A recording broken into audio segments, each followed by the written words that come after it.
Okay, so we have a radical sign there, a root. It's the fourth root, which means an even root. And that tells us that the material within the radical sign has to be equal to 0 or greater. Has to be 0 or a positive. But we also have one other thing to consider, and that is that we're dividing here. And so the other restriction that would fall into place is we can't divide by a 0.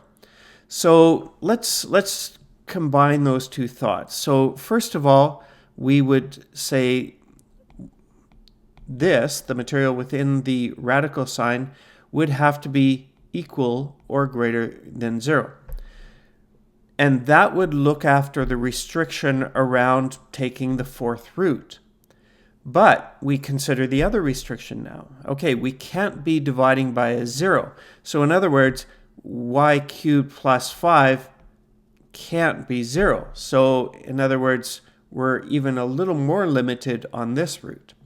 So the equal to is gone, and we're just saying it's just got to be greater than 0. End of story. So let's see what that means in terms of y. So let's subtract y from both sides. Y to the 3 is greater than negative 5. And so now we want to take the cube root in order to get rid of that 3 on the y.